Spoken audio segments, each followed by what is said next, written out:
السلام عليكم ورحمة الله.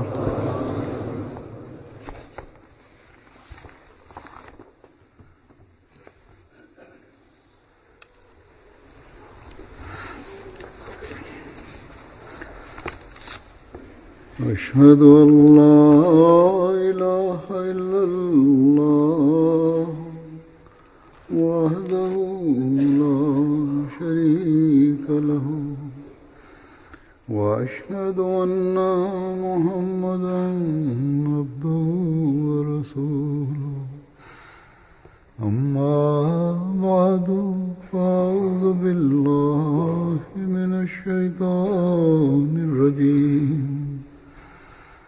بسم الله الرحمن الرحيم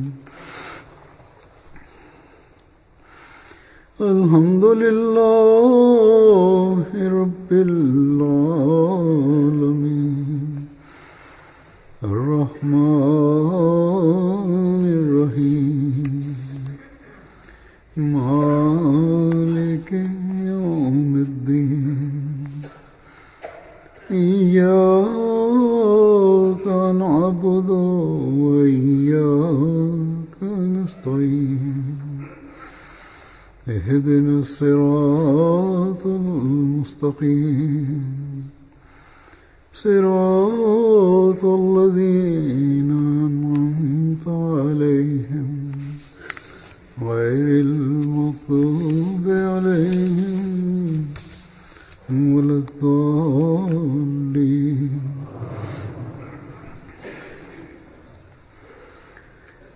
गुज़श्ता खुतबे में கடந்த குத்பாவில் துஆக்கள் ஏற்றுக்கொள்ளப்படுவதற்கு அல்லாஹ்வின் மீது முழுமையாக நம்பிக்கை கொள்வதும் அவன் எல்லா ஆற்றல்களுக்கும் எஜமானாக இருக்கின்றான் என்பதை புரிந்து கொண்டு அவனிடம் கேட்பதும் அவனது கட்டளைகளுக்கு ஏற்ப செயல்படுவதும் அவசியமானதாகும் என்பதை பற்றி நான் கூறியிருந்தேன். அல்லாஹ்வின் என்ன கட்டளைகள் உள்ளன? கடந்த குத்பாவிலும் இதை பற்றி கூறப்பட்டிருக்கின்றது. இதற்காக அல்லாஹ் நமக்கு திருக்குரானை போன்ற மகத்தான வேதத்தை வழங்கியுள்ளான். அதில் அல்லாஹ்வின் எல்லா கட்டளைகளும் உள்ளன. அவன் ஏவிய மற்றும் தடுத்த எல்லா விஷயங்களும் அதில் இருக்கின்றது.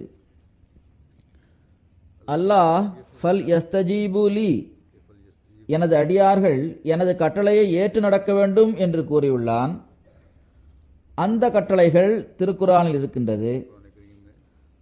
அதை அடியார்கள் ஏற்று நடக்க வேண்டும். அதன் விளைவாக அல்லாஹ் துஆக்களையும் கேட்பான். அப்படிப்பட்டவருக்கு நேர்வழியும் கிடைக்கும்.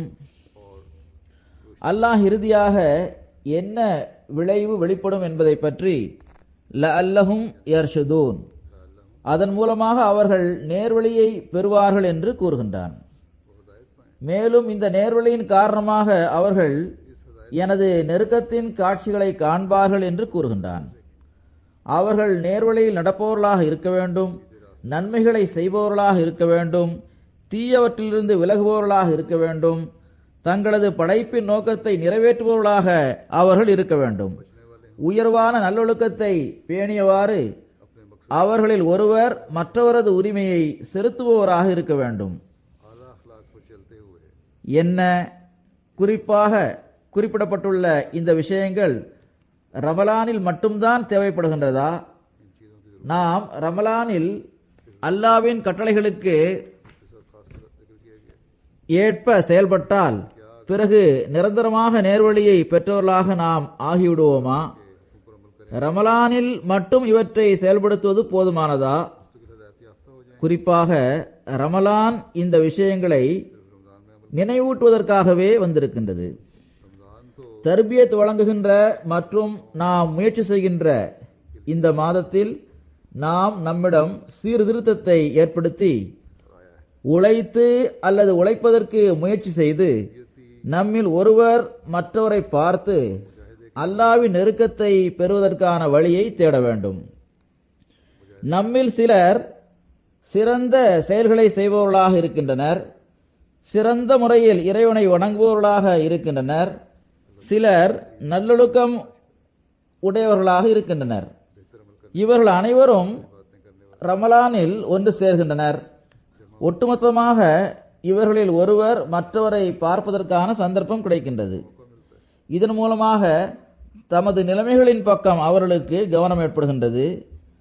கூட்டாகவும் தனியாகவும் அல்லாவின் கட்டளைகளுக்கு ஏற்ப செயல்பட்டு அவனுக்கு அருகில் செல்பவர்களாகவும் நமது துஆக்கள் ஏற்றுக்கொள்ளப்படுவதில்தான் நமது துஆக்கள் ஏற்றுக்கொள்ளப்படுவதன் தரத்தை பெறுவதற்கு முயற்சி செய்பவர்களாகவும் நாம் ஆக வேண்டும்.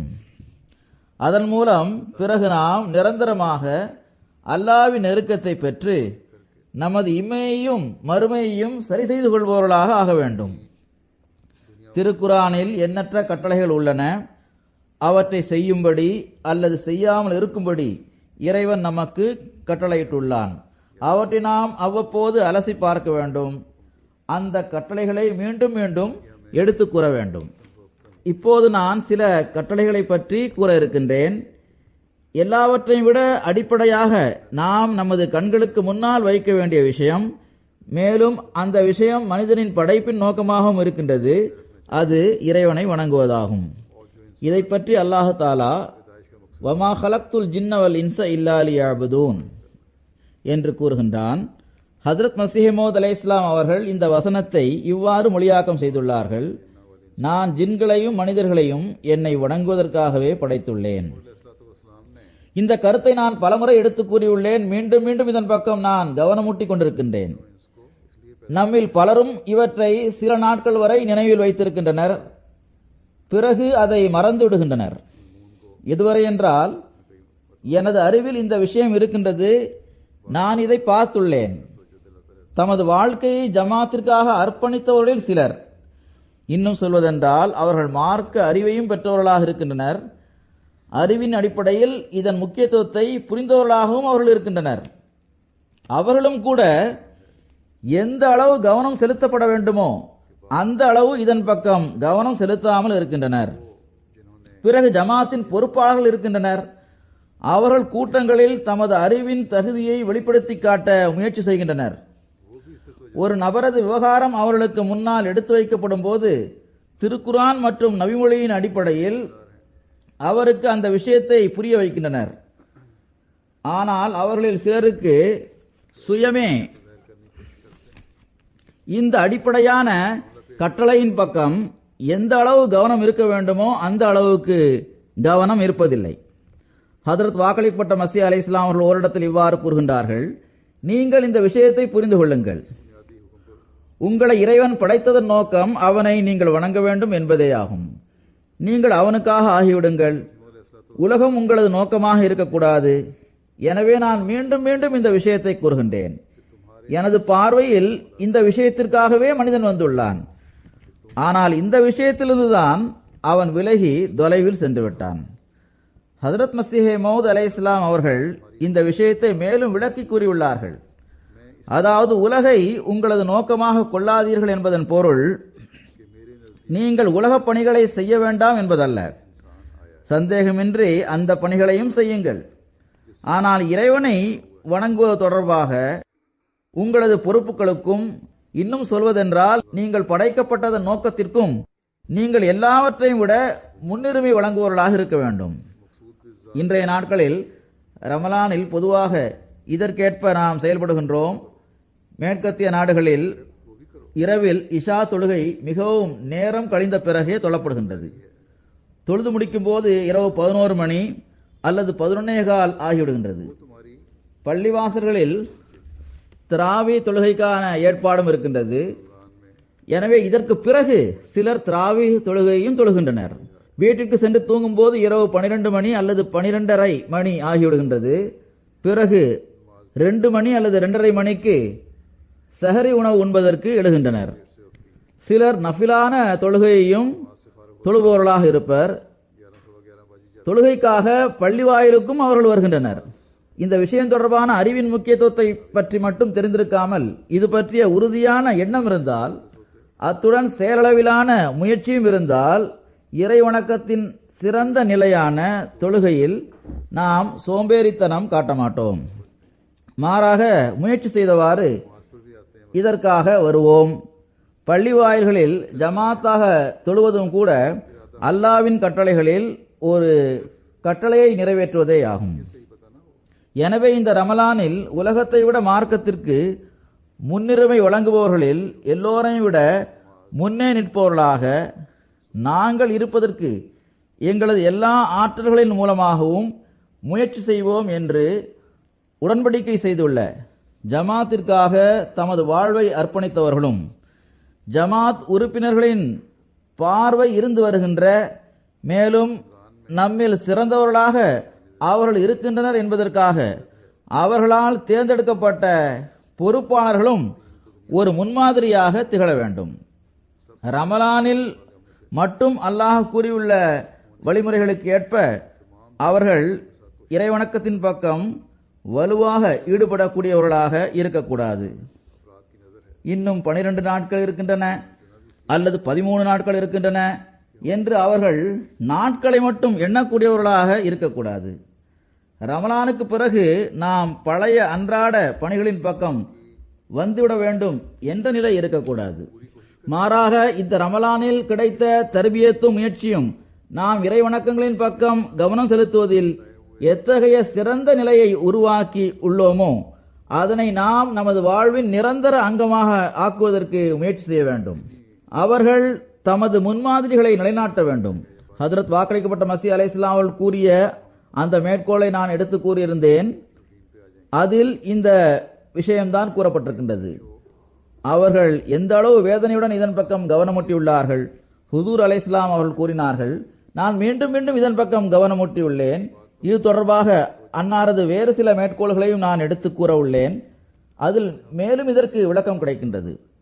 ஹதரத் மசீஹ் மவ்ஊத் அலைஹிஸ்ஸலாம் அவர்கள் ஓரிடத்தில் இவ்வாறு கூறுகின்றார்கள், மனிதனை படைத்ததில் இறைவனின் நாட்டம் அவனை வணங்குவதாக மட்டும் இருக்கும்போது நம்பிக்கை கொண்டவர் வேறு ஒரு பொருளை முற்றிலும் தனது குறிக்கோளாக ஆக்கிக் கொள்வது அவரது மகிமைக்கு உகந்தது அல்ல.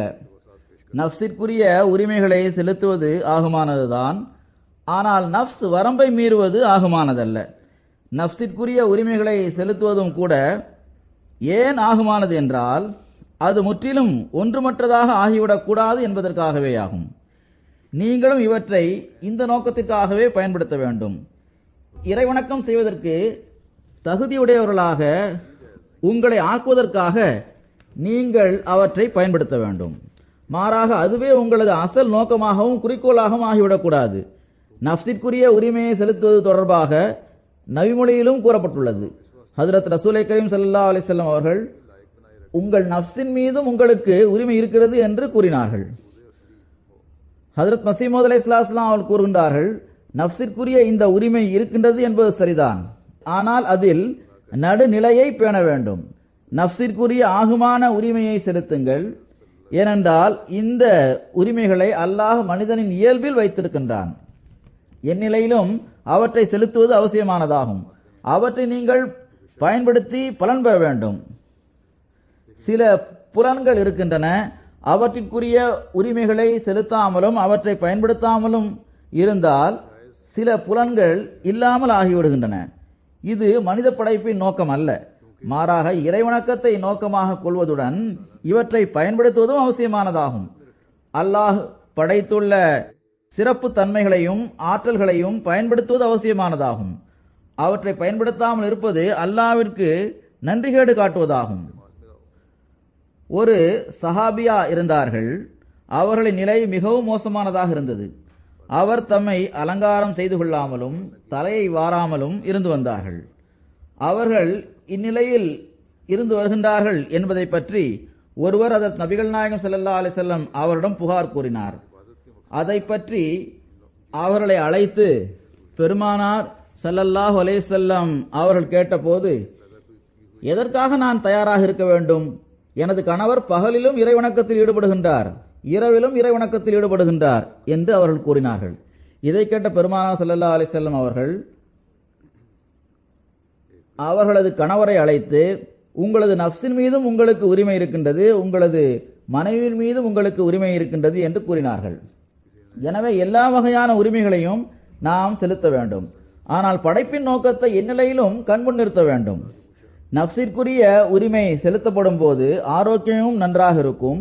ஆரோக்கியம் நன்றாக இருக்கும் போது இறை வணக்கத்தையும் சரியான முறையில் நிறைவேற்ற முடியும். பிறகு ஹதரத் மஸீஹ் மவ்ஊத் அலைஹிஸ்ஸலாம் அவர்கள் கூறுகின்றார்கள், சரியான இடத்தில் பயன்படுத்தப்படாத நிலையில் ஹலாலும் ஹராமாக ஆகிவிடுகின்றது.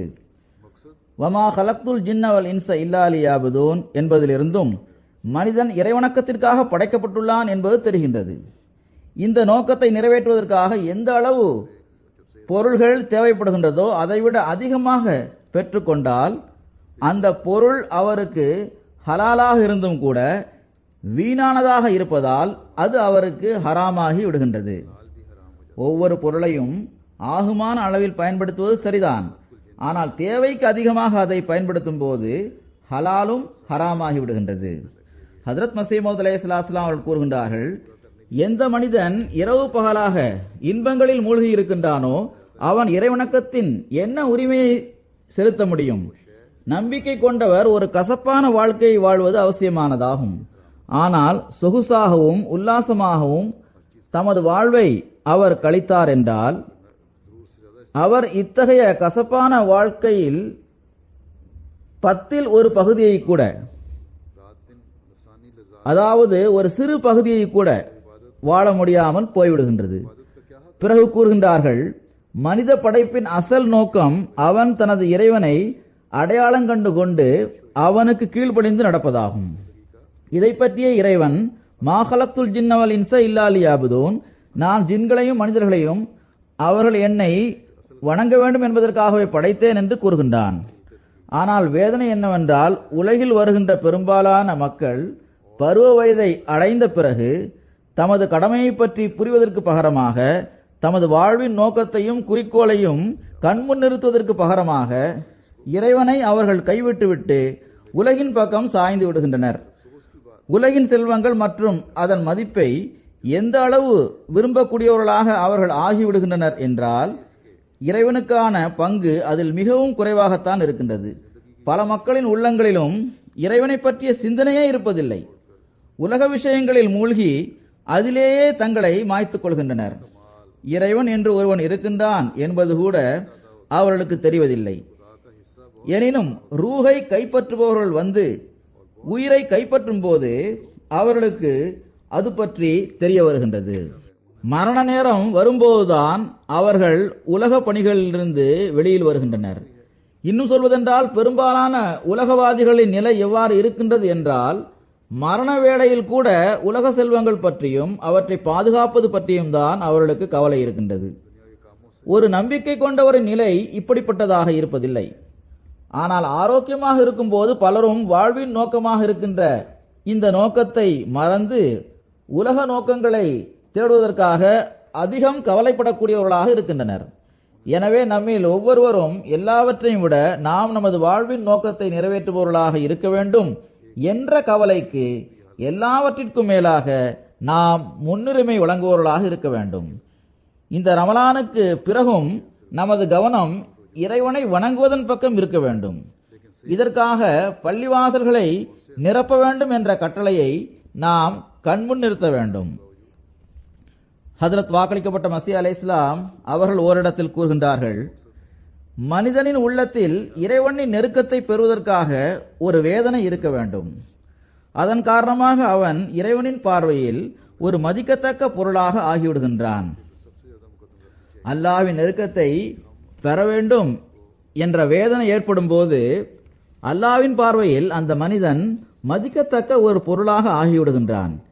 எனவே எவர் அல்லாஹ்வின் பார்வையில் மதிக்கத்தக்க ஒரு பொருளாக ஆகிவிடுகின்றாரோ அவர்தான் உண்மையான நேர்வழியை பெறக்கூடியவராக இருக்கின்றார். அவரே இறைவனின் அன்பை பெறக்கூடியவராக இருக்கின்றார். அல்லாஹ் தொழுகை மற்றும் இறைவணக்கம் தொடர்பான கருத்தை வேறு பல இடங்களிலும் எடுத்து கூறியுள்ளான். சூரா அன்-நூரில் அல்லாஹ் கூறுகின்றான், ரிஜாலுன் லா துல்ஹீஹிம் திஜாரத்தும் வலா பைஉன் அன் ஸிக்ரில்லாஹி வ இகாமிஸ் ஸலாத்தி வ ஈதாஇஸ் ஸகாத்தி யகாஃபூன யௌமன் ததகல்லபு ஃபீஹில் குலூபு வல் அப்சார். இத்தகைய மகத்தான ஆண்களை கொடுக்கல் வாங்கல் தொடர்புகளோ வணிக தொழிலோ அல்லாவை நினைவு கூறுவதிலிருந்தும் தொழுகையை நிறைவேற்றுவதிலிருந்தும் ஜகாத் கொடுப்பதிலிருந்தும் கவனமற்றவர்களாக ஆக்குவதில்லை. உள்ளங்களும் கண்களும் மேலும் கீழுமாக ஆகுகின்ற ஒரு நாளை குறித்து அவர்கள் அஞ்சுகின்றனர். இந்த வசனத்தில் மசீமூத் அலைஹிஸ்ஸலாம் அவர்கள் குறிப்பிட்டிருந்த அத்தகைய மக்களை பற்றி கூறப்பட்டிருக்கின்றது. அவர்கள் இறைவனின் பார்வையில் மதிக்கத்தக்க பொருளாக இருக்கின்றனர். எல்லோரை விட அதிகமாக இந்த பெருமை ஹஜ்ரத் நபிகள் நாயகம் ஸல்லல்லாஹு அலைஹி வஸல்லம் அவர்களின் சஹாபாக்களுக்கு கிடைத்தது. அவர்கள் அல்லாஹ்வின் நேசத்திற்குரியவர்களாக ஆகிவிட்டனர்.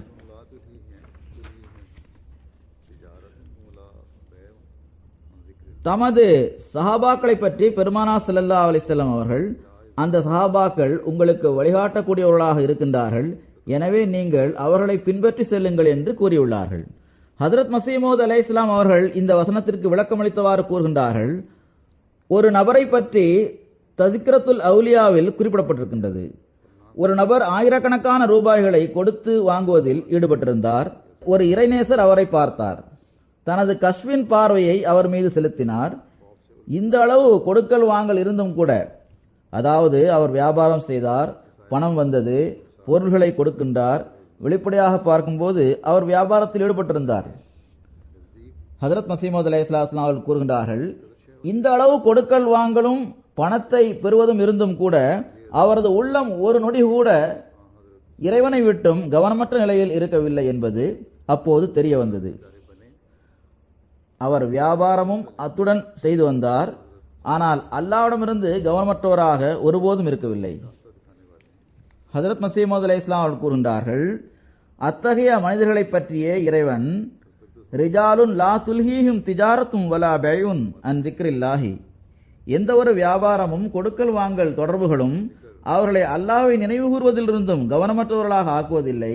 சிறப்பு எதில் இருக்கின்றது என்றால், உலகப் பணிகளிலும் அவர்கள் ஈடுபட்டுக் கொண்டிருக்க வேண்டும், இறைவனையும் மறந்துவிடக்கூடாது. சுமை ஏற்றப்படுகின்ற சமயத்தில் உட்கார்ந்து விட்டு சுமை இல்லாமல் காலியாக இருக்கும்போது நடக்க ஆரம்பித்து விடுகின்ற அந்த கழுதை எதற்கு பயன்பட போகின்றது? அத்தகைய கழுதை புகழ்வதற்கு தகுதியுடையதல்ல.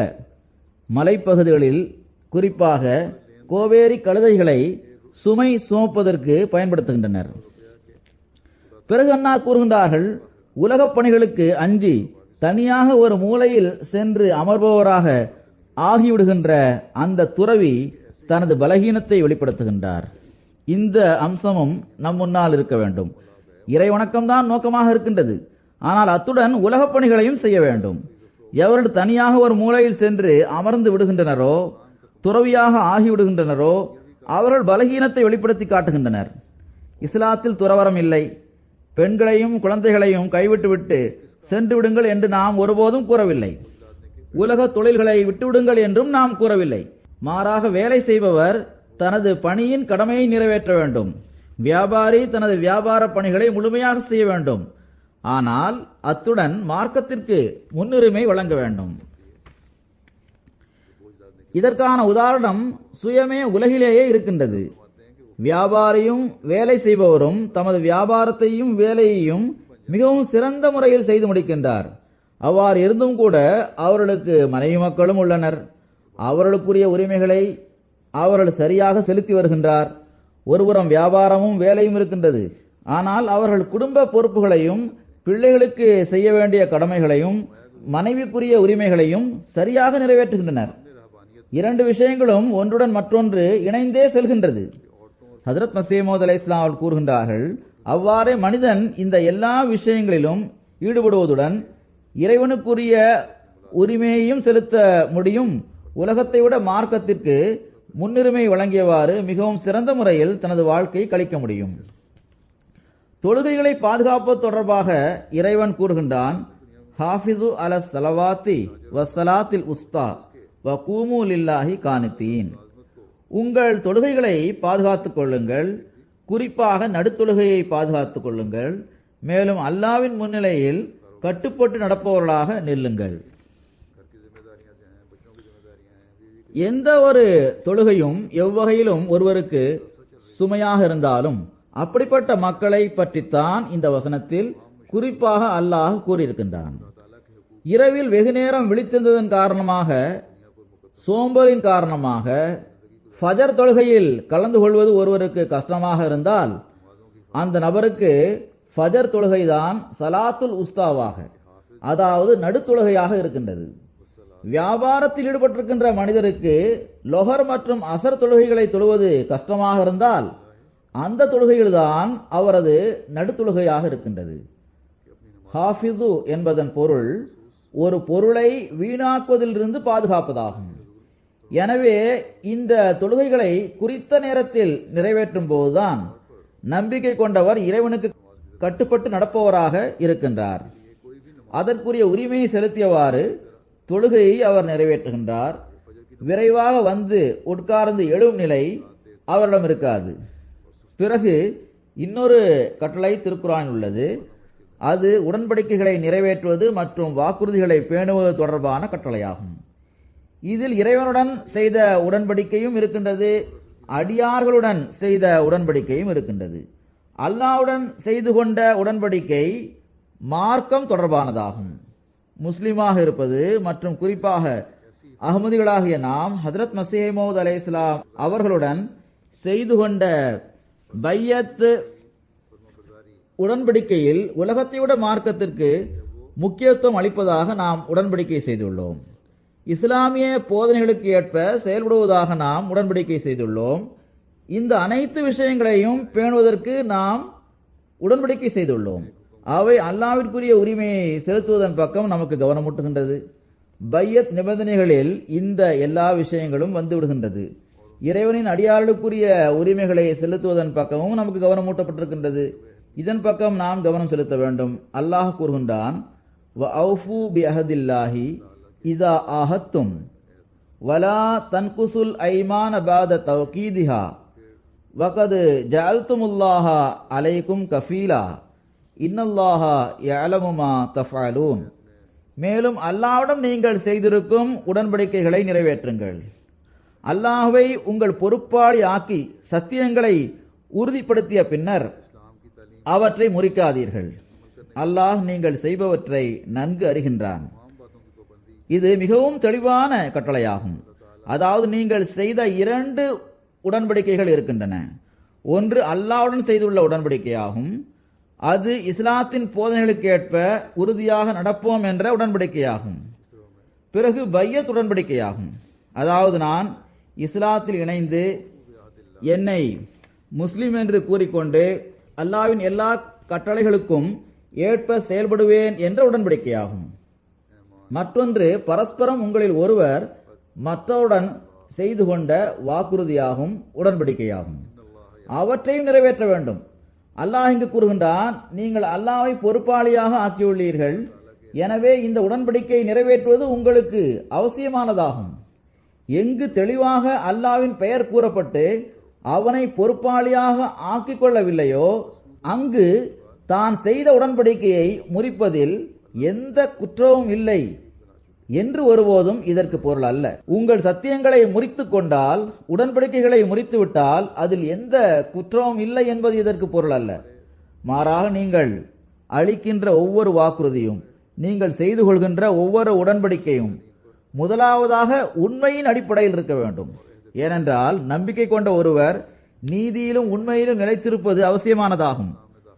வேறு சொற்களில் நாம் அல்லாஹ்வின் மீது சத்தியம் செய்து அல்லது அவனை பொறுப்பாளியாக்கி உடன்படிக்கை செய்தாலும் செய்யாவிட்டாலும் நீங்கள் நீதியிலும் உண்மையிலும் நிலைத்திருங்கள் என்பது அல்லாஹ்வின் போதனையாக இருப்பதால் நீதி மற்றும் உண்மையின் அடிப்படையில் எந்த உடன்படிக்கை செய்யப்பட்டாலும் அது அல்லாஹ்வின் பொறுப்பின் கீழ் வந்துவிடும்.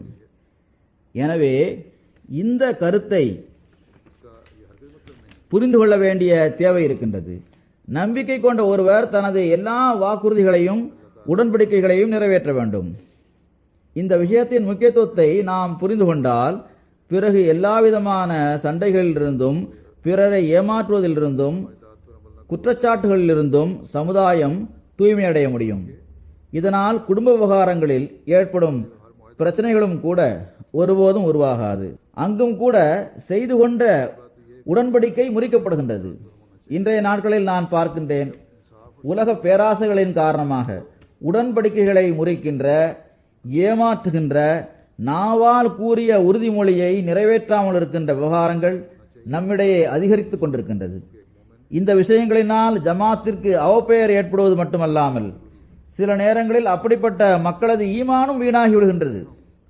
உடன்படிக்கையை மனிதன் முறிக்கின்ற போது அதற்கு ஆதரவாக மனிதன் பொய் பேச ஆரம்பிக்கின்றான். பொய் தொடர்பாக அல்லாஹ் மிகவும் கடுமையாக எச்சரித்தவாறு அதிலிருந்து தவிர்ந்திருக்கும்படி கூறுகின்றான். அல்லாஹ் கூறுகின்றான், ஃபஜ்தனிபுர் ரிஜ்ஸ மினல் அவ்சானி வஜ்தனிபு கௌலஸ் ஸூர். நீங்கள் சிலைகளின் அசுத்தத்தில் இருந்து தவிர்ந்து கொள்ளுங்கள், பொய் பேசுவதிலிருந்தும் தவிர்ந்து கொள்ளுங்கள். இது பற்றி ஹஜ்ரத் வாக்களிக்கப்பட்ட மஸீஹ் அலைஹிஸ்ஸலாம் அவர்கள் கூறுகின்றார்கள், நீங்கள் கொலை செய்யக்கூடாது என்றோ இரத்தம் சிந்தக்கூடாது என்றோ இதுபோன்ற போதனையை உங்களுக்கு கூற வேண்டிய தேவை எனக்கு இல்லை. ஏனென்றால் மிகவும் தீயவராக இருக்கின்ற ஒருவரை தவிர எவர் ஒருவரை கொலை செய்ய போகின்றார்? அநீதியில் நிலைத்திருந்தவாறு உண்மையை கொலை செய்து விடாதீர்கள் என்றே நான் கூறுகின்றேன். ஒரு சிறுவன் உண்மையான விஷயத்தை கூறினாலும் அதை ஏற்றுக்கொள்ளுங்கள், அதை மறுப்பதில் பிடிவாதமாக இருக்காதீர்கள். கூறுகின்றார்கள், எதிரி உண்மையை கூறுவதை கண்டால் உடனடியாக உங்களது காய்ந்து போன லாஜிக்கை கைவிட்டு விடுங்கள். சண்டைகள் ஏற்படும் போது எதிரியின் பக்கம் உண்மை இருப்பதை கண்டால் பிறகு விவாதம் செய்ய வேண்டிய அவசியமில்லை, தனது லாஜிக்கை வெளிப்படுத்தி காட்ட வேண்டிய தேவையில்லை, உண்மையை ஏற்றுக்கொள்ளுங்கள். கூறுகின்றார்கள், உண்மையில் நிலைத்திருங்கள், உண்மையான சாட்சியை கூறுங்கள். இதை பற்றி அல்லாஹ் ஜல்ல ஷானுஹு கூறுகின்றான், ஃபஜ்தனிபு ரிஜ்ஸ மினல் அவ்சானி வஜ்தனிபு கௌலஸ் ஸூர். அதாவது சிலைகளின் அசுத்தத்திலிருந்து தவிர்ந்திருங்கள், பொய் பேசுவதிலிருந்தும் தவிர்ந்து கொள்ளுங்கள். ஏனென்றால் பொய் சிலையை விட குறைந்த ஒன்றல்ல.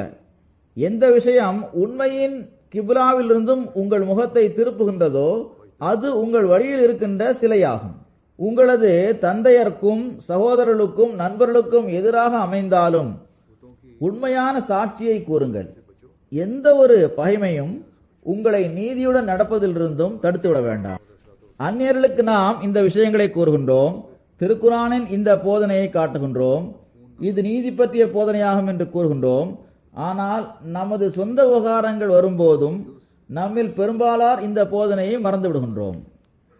ஒரு சந்தர்ப்பத்தில் அதை வாக்களிக்கப்பட்ட மஸீஹ் அலைஹிஸ்ஸலாம் அவர்கள் கூறினார்கள், இறைவன் சிலை வணக்கத்துடன் இந்த பொய்யையும் சேர்த்துள்ளான். முட்டாளாக இருக்கும் மனிதன் அல்லாஹ்வை விட்டுவிட்டு கற்களுக்கு முன்னால் தலை குனிவது போன்றே மனிதன் உண்மையையும் நேர்மையையும் கைவிட்டுவிட்டு தனது நோக்கத்தை அடைவதற்காக பொய்யை சிலையாக ஆக்கிக் கொள்கின்றான். இதன் காரணமாகவே அல்லாஹ் அதனை சிலை வணக்கத்துடன் சேர்த்து கூறியுள்ளான். அதனோடு தொடர்புபடுத்தி அதை கூறுகின்றான். எவ்வாறு சிலையை வணங்குபவர் சிலை மூலமாக ரட்சிப்பை பெற விரும்புகின்றாரோ, அதாவது சிலை வணக்கம் செய்பவர் நான் சிலையிடம் சென்று வேண்டினால் எனக்கு ரட்சிப்பு கிடைக்கும், எனது பாவங்களை மன்னிக்கும்படி கூறினால் எனது பாவங்கள் மன்னிக்கப்பட்டு விடும் என்று கருதுகின்றார், எனது பிரச்சனைக்கு தீர்வு கிடைக்கும் என்று அவர் கருதுகின்றார். கூறுகின்றார்கள், எவ்வாறு சிலையை வணங்குபவர் சிலை மூலமாக ரட்சிப்பை பெற விரும்புகின்றாரோ அவ்வாறு பொய் பேசுபவரும் பொய்யை தன் தரப்பிலிருந்து ஒரு சிலையாக ஆக்கிக் கொள்கின்றார். மேலும் இந்த சிலையின் மூலமாக எனக்கு ரட்சிப்பு கிடைத்துவிடும் என்று அவர் கருதுகின்றார். தொடர்ந்து மஸீஹ் மவ்ஊத் அலைஹிஸ்ஸலாம் அவர்கள் கூறுகின்றார்கள், எத்தகைய தீங்கு உருவாகி இருக்கின்றது, நீங்கள் ஏன் சிலையை வணங்குகின்றீர்கள், இந்த அசுத்தத்தை விட்டுவிடுங்கள் என்று அவரிடம் கூறினால் நாங்கள் ஏன் அவற்றை கைவிட வேண்டும், அவை இல்லாமல் எங்களால் வாழ முடியாது என்று அவர்கள் கூறுகின்றனர். இதைவிட பெரிய துர்பாக்கிய நிலை வேறு எதுவாக இருக்க முடியும்? அதாவது பொய்யையே அவர்கள் தமது அடித்தளமாக கருதுகின்றனர். ஆனால் நான் உங்களுக்கு உறுதியளிக்கின்றேன், இறுதியில் உண்மையே வெற்றி பெறும், நன்மையும் வெற்றியும் அதற்குத்தான் கிடைக்கும். உறுதியாக நினைவில் கொள்ளுங்கள், பொய்யை போன்ற மோசமான ஒன்று வேறு எதுவுமே இல்லை. உண்மை பேசுபவர்கள் கைது செய்யப்படுகின்றனர் என்று பொதுவாக உலகவாதி கூறுகின்றனர். ஆனால் நான் அதை எவ்வாறு ஏற்றுக்கொள்ள முடியும்? என் மீது 7 வழக்குகள் தொடரப்பட்டன. ஆனால் இறைவனின் அருளால் எந்த ஒரு வழக்கிலும் பொய்யான ஒரு வார்த்தையை கூற வேண்டிய தேவையும் எனக்கு ஏற்பட்டதில்லை. இந்த வழக்குகளில் ஏதாவது ஒன்றில் நான் தோல்வியை தழுவியதாக எவராவது கூற முடியுமா? அல்லாஹ் சுயமே உண்மை பேசுபவர்களுக்கு ஆதரவளிப்பவனாகவும் அவர்களுக்கு உதவி செய்பவனாகவும் இருக்கின்றான். அவன் உண்மையாளர்களுக்கு தண்டனையும் வழங்கலாம் என்பது எப்படி சாத்தியமாகும்? அவ்வாறு இருந்தால் உலகில் உண்மை கூறுவதற்கான தைரியம் எவருக்கும் வராது. கூறுகின்றார்கள், பிறகு இறைவன் மீது உள்ள நம்பிக்கையும் பற்றும் இல்லாமல் ஆகிவிடும்.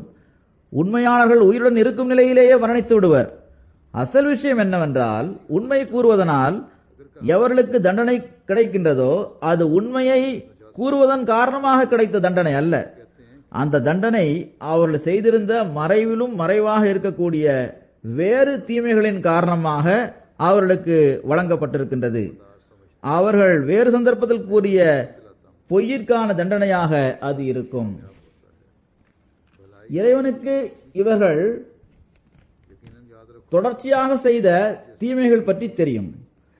அந்த தீமைகளில் ஏதாவது ஒன்றிற்காக தண்டனையை அவர்கள் பெறுகின்றனர்.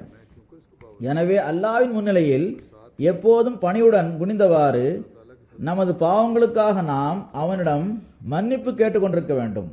மறைவாக செய்த ஏதாவது ஒரு பாவத்தின் காரணமாக நாம் அல்லாஹ்வின் பிடியின் கீழ் வந்துவிடக்கூடாது. இரையச்சமுள்ளவர்களது ஒரு அடையாளமாக அல்லாஹ் வல் காசிமீன் அல் கைஸ வல் ஆஃபீன அனின் நாஸ், அவர்கள் கோபத்தை விழுங்கக்கூடியவர்களாகவும் மக்களை மன்னிக்கக்கூடியவர்களாகவும் இருப்பர் என்று கூறுகின்றான். அஃபு என்பதன் பொருள் தனக்கு எதிராக செய்யப்பட்ட குற்றத்தை முழுவதுமாக மறந்துவிட்டு ஒருவரை மன்னிப்பதாகும். எனவே இரையச்சமுடையவர் கோபத்தை விழுங்குபவர்களாக மட்டுமல்லாமல் பிறரை மன்னிக்கக்கூடியவர்களாகவும் இருப்பர். எவர் அவருக்கு எதிராக குற்றம் புரிந்திருந்தாலும் அதை முழுமையாக அவர் மறந்துவிட்டது போன்று அவரது மன்னிப்பு இருக்க வேண்டும். இதற்கு விளக்கமளித்தவாறு கோபத்தை விழுங்கி விடுவதன் மூலம் என்ன பயன்கள் கிடைக்கின்றன என்பதை பற்றி ஹஜ்ரத் மஸீஹ் மவ்ஊத் அலைஹிஸ்ஸலாம் அவர்கள் இவ்வாறு கூறுகின்றார்கள். நினைவில் கொள்ளுங்கள், அறிவிற்கும் ஆத்திரத்திற்கும் இடையில் கடுமையான பகைமை இருக்கின்றது. ஆத்திரமும் கோபமும் வரும்போது அறிவு நிலைத்திருக்காது. எவர் பொறுமையை கடைபிடித்து சகிப்புத்தன்மையின் முன்மாதிரியை காட்டுவாரோ அவருக்கு ஒரு ஒளி வழங்கப்படுகின்றது. அதன் மூலமாக அவரது அறிவு மற்றும் சிந்திக்கும் ஆற்றலில் ஒரு புதிய பிரகாசம் உருவாகிவிடுகின்றது. பிறகு ஒளியிலிருந்து ஒளி பிறக்கின்றது. கோபம் மற்றும் ஆத்திரமடைந்த நிலைமையில் உள்ளமும் மூளையும் இருள் நிறைந்ததாக இருப்பதால் பிறகு இருளிலிருந்து இருளே பிறக்கின்றது. பிறிதோரிடத்தில் அன்னார் கூறுகின்றார்கள், நினைவில் கொள்ளுங்கள், எவர் கடுமை காட்டுகின்றாரோ கோபப்படுகின்றாரோ அவரது நாவிலிருந்து இறைஞானமிக்க விஷயங்கள் ஒருபோதும் வெளிவராது. அவரது உள்ளம் ஞானமிக்க விஷயங்களிலிருந்து விலக்கி வைக்கப்படுகின்றது. தனக்கு எதிரில் இருப்போருக்கு முன்னால் எவர் விரைவாக ஆத்திரமடைந்து விடுகின்றாரோ அவர் தனது கட்டுப்பாட்டை இழந்து விடுகின்றார். அழுக்கு நிறைந்த எண்ணங்களும் கடிவாளம் இல்லாதவராகவும் அவர் ஆகிவிடுகின்றார். அதன் காரணமாக உண்மைகளின் நீரூற்றிலிருந்து அவர் விலக்கி வைக்கப்படுகின்றார். தீய எண்ணங்கள் உருவாகும் போது நாவிலிருந்து தீய சொற்களும் ஏச்சு பேச்சுகளும் வெளிப்படும் போது பிறகு அவரை யாரும் தடுக்க முடியாது. பிறகு அவரது நாவு இறைவனுக்கு பிரியமான நன்மையான விஷயங்களை கூறுவதிலிருந்தும் விலகிவிடுகின்றது. பிறகு இத்தகைய மக்கள் எப்போதும் தீய விஷயங்களையே கூறுகின்றனர். தொடர்ந்து கூறுகின்றார்கள், கோபமும் ஞானமும் ஒன்று சேர முடியாது. எவர் கோபத்தில் மூழ்கி விடுகின்றாரோ அவரது அறிவு கூர்மையற்றதாக ஆகிவிடுகின்றது. அவரது மூளை மழுங்கி விடுகின்றது. பிறகு அப்படிப்பட்டவரிடம் சிந்தித்து புரிகின்ற திறனை இல்லாமல் ஆகிவிடுகின்றது.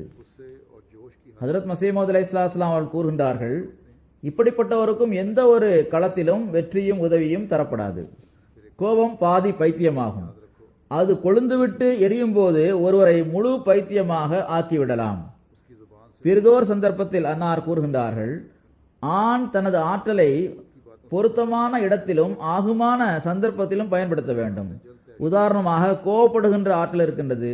ஆனால் அது தனது வரம்பை கடந்து அதிகமாகும் போது அது பைத்தியத்திற்கான முன்னோடியாக ஆகிவிடுகின்றது. பைத்தியத்திற்கும் இதற்கும் மிகவும் சிறிய வித்தியாசம்தான் உள்ளது. அதாவது கோபத்திற்கும் பைத்தியத்திற்கும் இடையில் மிக சிறிய வித்தியாசம்தான் இருக்கின்றது என்று கூறுகின்றார்கள். எவர் கடுமையாக கோபப்படுகின்றாரோ அவரிடமிருந்து ஞானத்தின் நீரூற்று பறிக்கப்படுகின்றது. இன்னும் சொல்வதென்றால், ஒருவர் எதிரியாக இருந்தாலும் கூட அவரிடமும் கூட கோபத்துடன் பேசக்கூடாது. அல்லாவின் கட்டளைகள் நமது ஒழுக்கத்தை மேம்படுத்தி நமக்கு அல்லாவின் நெருக்கத்தை பெற்று தருகின்றது. அத்துடன் நமது அறிவுக்கும் அது ஒளியை வழங்குகின்றது.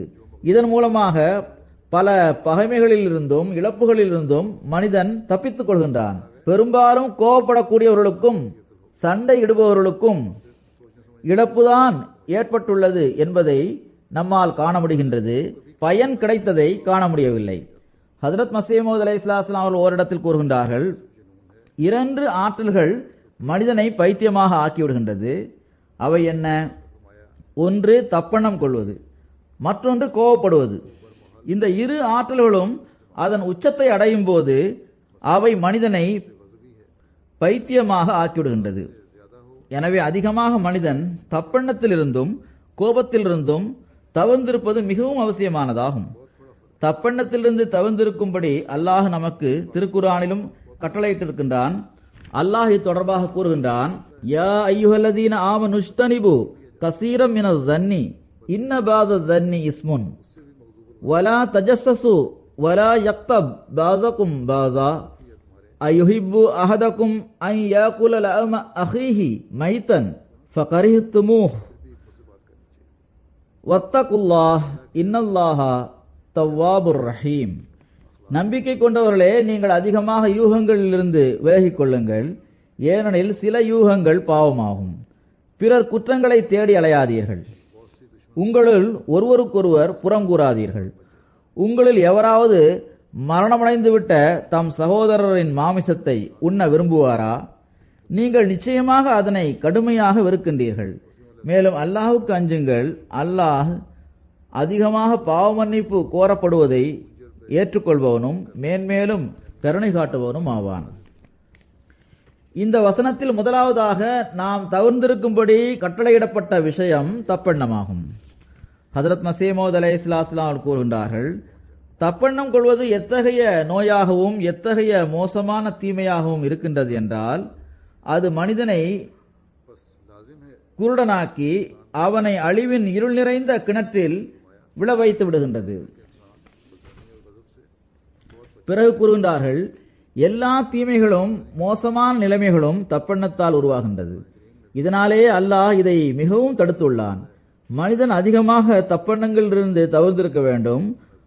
ஒருவரை பற்றி தீய எண்ணம் உருவாகினால் அதிகமாக இஸ்திக்ஃபார் செய்ய வேண்டும்.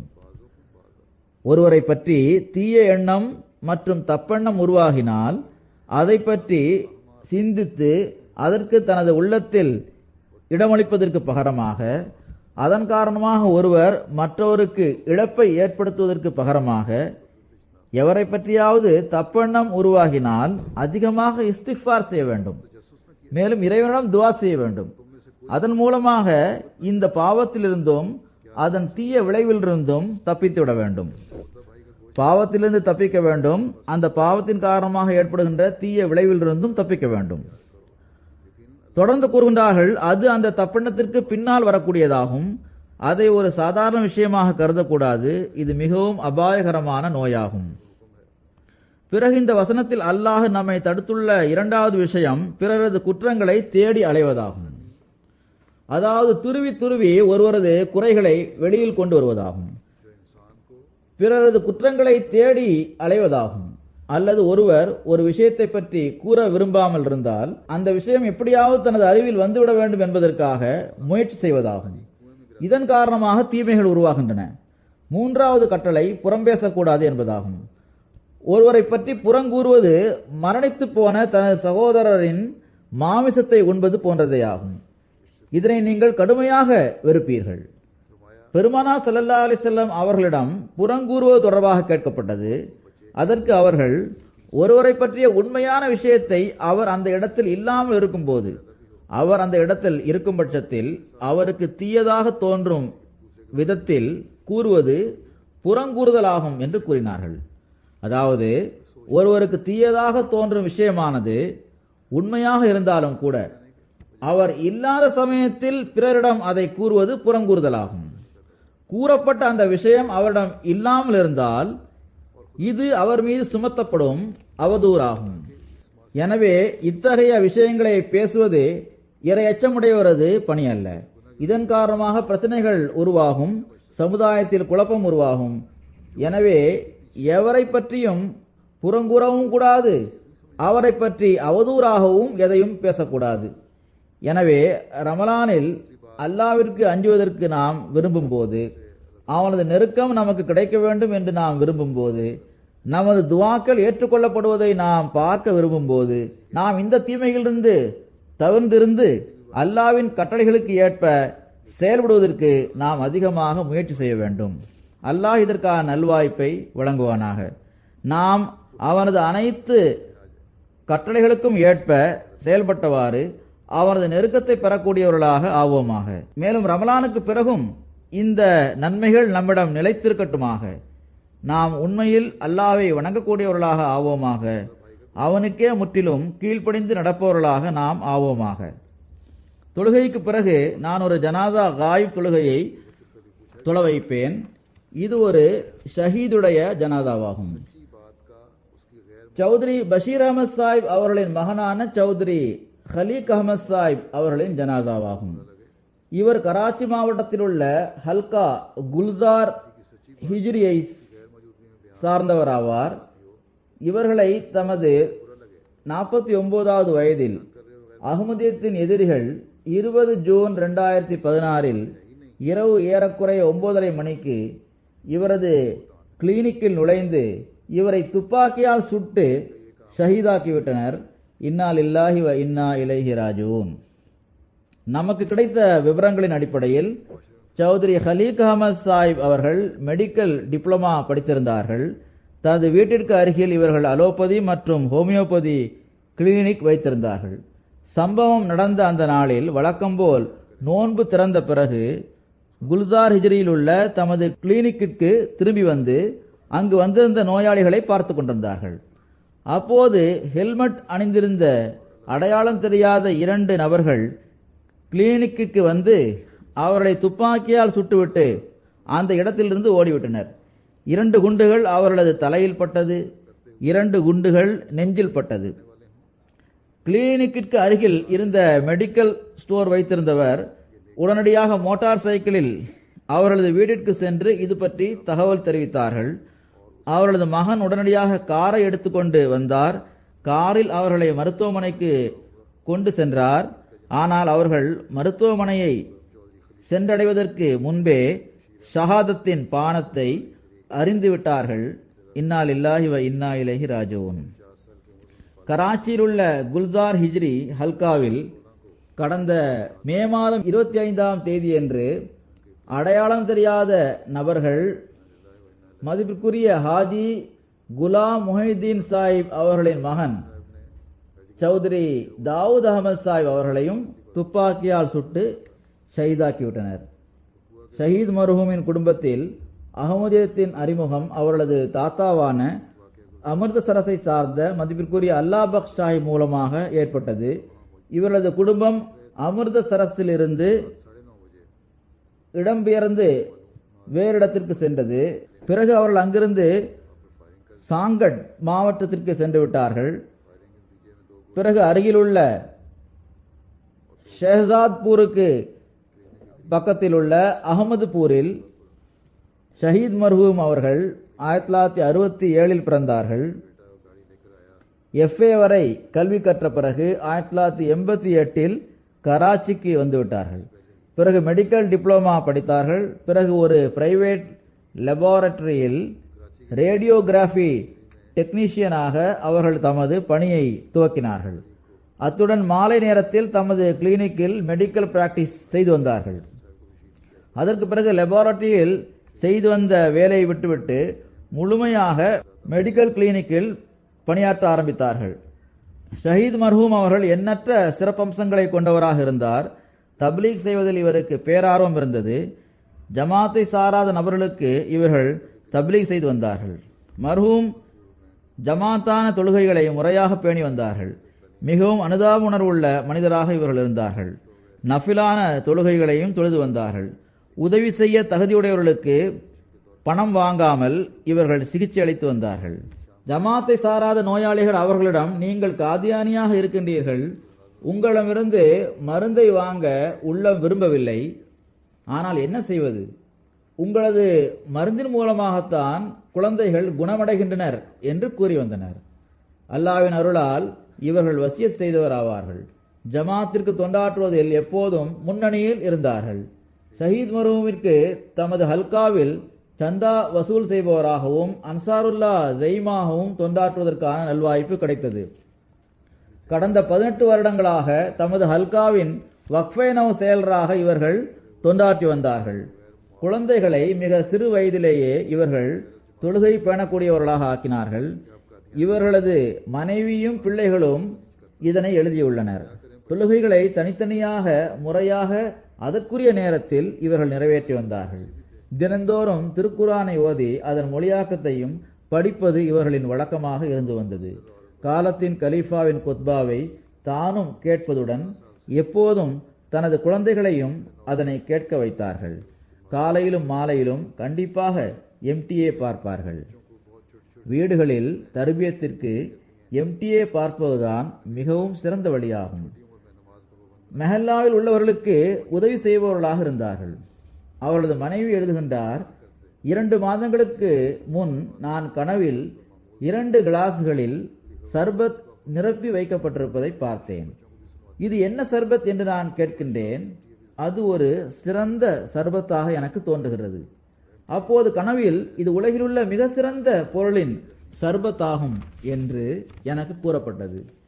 ஷஹீத் மர்ஹூமின் ஷஹாதத்திற்கு பிறகு இந்த கனவு எனக்கு புரிய வந்தது. அதாவது இது ஷஹாதத்தின் பானமாகும்.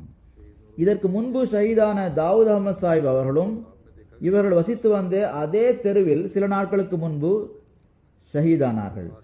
ஆக 2 கிளாஸ்கள் என்பதன் கருத்து ஒருவேளை 2 ஷஹாதத்துகளாக இருக்கலாம். இவர்கள் தமக்கு பின்னால் தமது சகோதரர்கள் மற்றும் சகோதரிகளை தவிர தமது மனைவியான புஷ்ரா ஹலீக் சாஹிபா அவர்களை விட்டு சென்றுள்ளார்கள். அவர்களுக்கு 2 மகன்கள் உள்ளனர். அவர்களில் ஒருவரான அனீக் அகமது ரப்வாவில் உள்ள ஜாமியா அஹமதியாவில் மாணவராக இருக்கின்றார். இன்னொரு மகன் ரஹீக் அகமது அவர்கள் பிடிஎஸ்ஸின் 3வது வருட மாணவராக இருந்து வருகின்றார். ஒரு மகளான ஷமாயில் அகமதிற்கு 16 வயதாகின்றது. அல்லாஹ் மர்ஹூமின் தகுதியை உயர்த்துவானாக. இவர்களது பிள்ளைகளுக்கும் இவரோடு தொடர்புடையவர்களுக்கும் பொறுமையையும் தைரியத்தையும் வழங்குவானாக. தந்தையின் நன்மைகள் எப்போதும் அவரது பிள்ளைகளிடம் தொடர்ந்து நீடித்துக் கொண்டிருக்கட்டும்.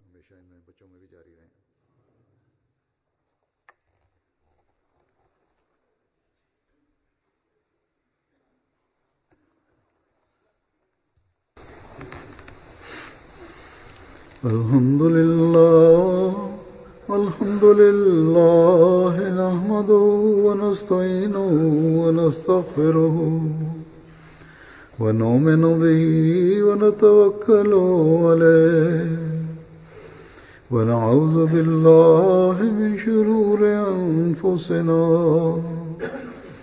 wa min sayyiati a'malina. من يهده الله فلا مضل له ومن يضلله فلا هادي له ونشهد أن لا إله إلا الله ونشهد أن محمدا عبده ورسوله. عباد الله رحمكم الله إن الله يأمر بالعدل والإحسان وإيتاء ذي القربى وينهى عن الفحشاء والمنكر والبغي يعظكم لعلكم تذكرون.